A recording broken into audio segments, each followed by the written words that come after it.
quelle nouvelle! L'orteil de gens écrapouillés, les galopins, privés de chef, se sentent tous désemparés. Tout va très bien, galopin, galopineux, cela n'est rien, tout va très bien. Il a cogné le coin du pied du lit. Le petit orteil est fracturé, le pied bandé et le repos, et tout sera remis bientôt. Et à part ça, Madame la marquise. En fait, dès le début de cette histoire d'orteil, cogné dans le coin du pied du lit, ça m'a paru vraiment très suspect. Vous les avez vus, Jean et Augustine, à leur retour du Monténégro, sur un petit nuage. Augustine, radieuse et rêveuse. Jean, l'extase. Avec le pied dans le plat. Hein. Bref, deux adolescents amoureux. Tout ça m'a paru louche. Bref, et j'ai fait ma petite enquête. J'ai appelé l'Office national du tourisme monténégrin et je vous livre le résultat de mes recherches. Au Monténégro, ils veulent que les touristes repartent heureux chez eux. Vous savez bien sûr que dans certains pays, les hôtels mettent sur les tables de nuit un exemplaire de la Bible, ou du Nouveau Testament, ou du Coran. Eh bien, au Monténégro, c'est obligatoire, c'est la loi. Les hôtels mettent un exemplaire du Kama Sutra.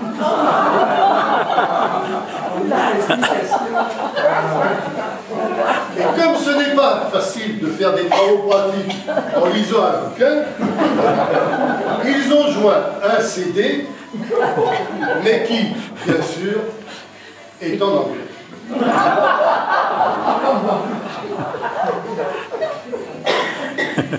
Il serait prudent dans ces circonstances de commencer les exercices par les plus faciles. Mais vous connaissez, chez nos amis pucheux, l'excès du coup du risque. Défi. Bref, ils ont choisi, pour se mettre dans l'ambiance, la position du volubilis grimpant, que vous connaissez tous. Hein.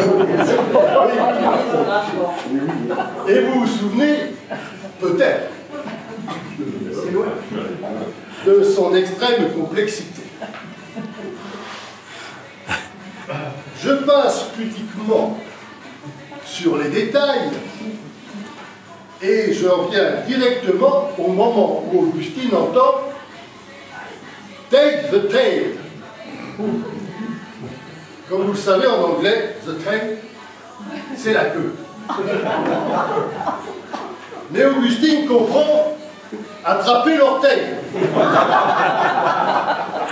Et c'est à ce moment-là qu'elle se pend à ce malheureux tout petit orteil et craque. Mais à part ça, galopin, galopine, tout va très bien, tout va très bien. Allô Françoise, quelle nouvelle?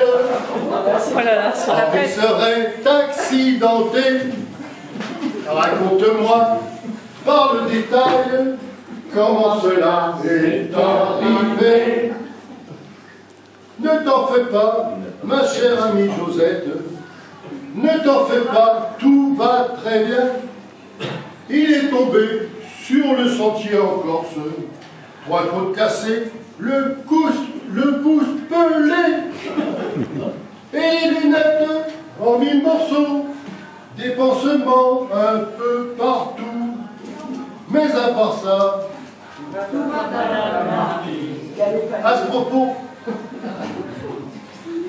J'ai un aveu à vous faire. Ça s'est pas passé comme ça. J'ai commis une petite indiscrétion, en quelque sorte. J'ai surpris l'autre jour une conversation téléphonique. Je vous écoute. Et comme elle avait mis le système main libre, j'ai tout entendu. Et voilà ce qu'il se disait. Joseph, des côtes cassées. Françoise, oui, c'est à cause de cette gourde. Joseph, une gourde? Ah, c'est une histoire de fille. Françoise, mais non, pas du tout. Enfin si, une fille, ils en ont rencontré une. Et elle devait être un peu gourde, puisque Henri l'appelle coconne. Joseph, coconne? C'est pas très gentil. Et ça m'étonne de lui. Il a une bonne opinion. Je sais combien je peux pas. C'est mon cœur. Françoise, remarque, ils sont pas d'accord. Jean-Guy prétend qu'elle n'était pas si conne que ça. Et qu'un seul conne, ça suffit. Joseph, oui, mais conne tout seul, ça veut rien dire. C'est l'adjectif qui compte. Petite, ou grande, ou vieille, ou sale. Françoise, Henri doit bien le savoir. Il l'avait à sa droite pour le dîner et à sa gauche pour dormir.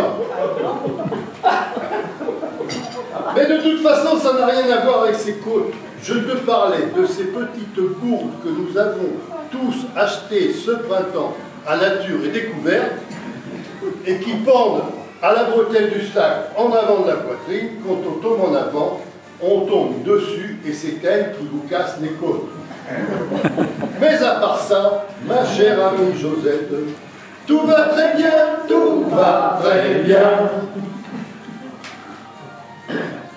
Allô Annie, quelle nouvelle? Notre ami Gilles, encore blessé. Après les côtes, voilà l'épaule. Comment cela s'est-il passé? C'est pas de veine, chère composteline. Mon très cher Gilles n'a pas de chance.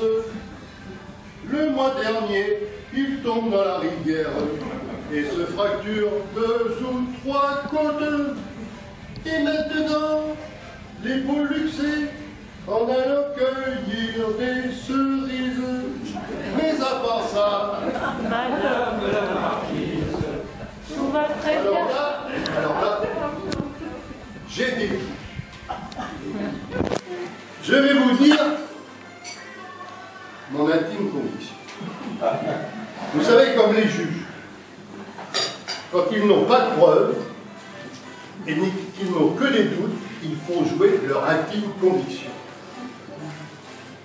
Eh bien, moi, c'est pareil. Je suis persuadé qu'elle le bat. C'est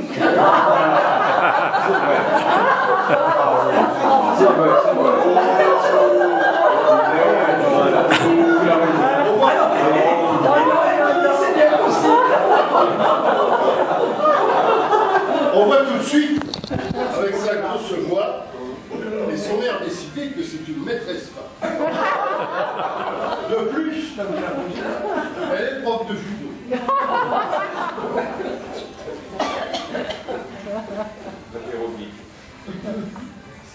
Cette histoire de Gilles qui perd l'équilibre et tombe dans la rivière, ça ne tient pas debout. Un pilote d'hélicoptère, ça a de l'équilibre. Et le gars qui se prend les pieds dans le filet laissé par le chantier de l'équipement, encore plus ridicule. Par contre, mon intime conviction. Premier scénario. Gilles va nettoyer les berges de la Zis. Ah oui, c'est le fait. Comment? Tu veux pas aller nettoyer les berges de la Tisse? Je te lui fends une quatrième de hanche. Et voilà le mec 2 mètres plus bas, assis dans la rivière, 3 côtes cassées. Pas mal, Annie, hein? Tu caches bien ton jeu. Gilles va cueillir des cerises. Bon, tu sais, avec les côtes cassées, tu veux pas aller cueillir des cerises? Je te lui fais une 3e d'épaule. Oh zut! J'y suis allé un peu fort, l'épaule est toute déboîtée. Mais Gilles, il faut pas te laisser faire. Il y a un organisme qui s'appelle SOS Homme Battu. Tu leur téléphones, ils te donneront des bons conseils. Mais à part ça, la prospérine. Tout va très bien, tout va très bien. Je compte avoir votre témoignage. Hein. Allô Jean-Guy. Quelle nouvelle? Francine souffre de son mollet depuis un an. Quelle dédaine l'empêche de galopiner. Tout va très bien, chers amis galopineux. Cela n'est rien, tout va très bien. Maintenant qu'on sait que c'est le tendon d'Achille, cela va vite s'arranger. Quelques massages, de la kiné, magnétiseur et rebouteux, mais à part ça, Madame la marquise, tout va très bien. en fait, je pense que Francine est à l'origine de tous les maux des galopins.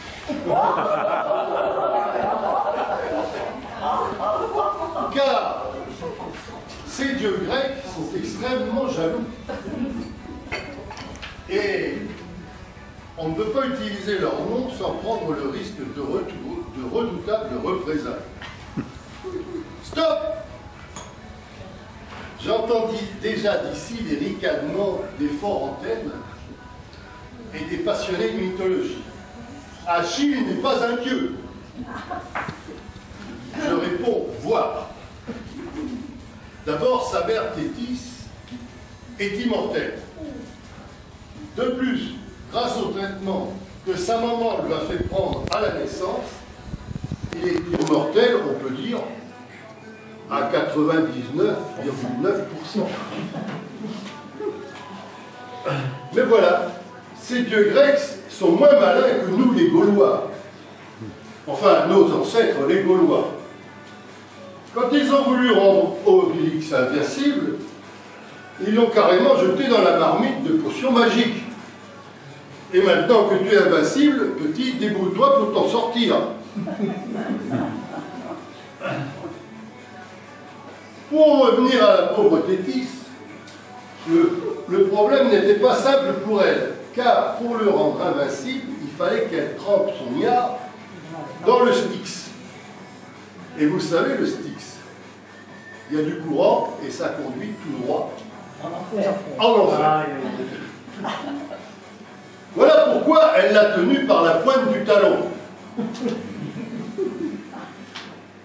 Devenu grand, le mec il s'est plus senti, surtout après avoir vaincu Hector en combat singulier. Mais je ne vais pas vous raconter toute la guerre de Troie. Ça, on y est encore. Rappelons simplement que pour finir, il meurt, atteint à la cheville par une flèche tirée par Paris et guidée par Apollon.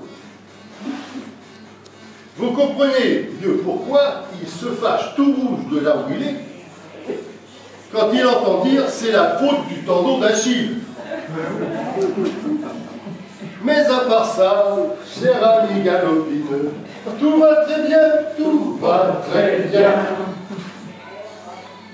Allô, cher Jean, que se passe-t-il? Tous ces galopins amochés, allons-nous pouvoir continuer tous les mardis à galopiner? Eh bien voilà, galope à galopine, c'est Francine qui a commencé après l'histoire de son tendon d'Achille. L'hernie de Jackie s'est étranglée. Et puis l'épaule de l'ami Gilles et le virus d'Anne-Marie, le genou piqué d'Anita, et le petit orteil de notre chef, et l'eczéma de Joy Clisson, les côtes et le pouce du sieur Henri, et la bronchite de Josette, et les vertèbres de Daniel. Puisqu'on est là, ensemble pour en rire. Tout va très bien, tout va très bien.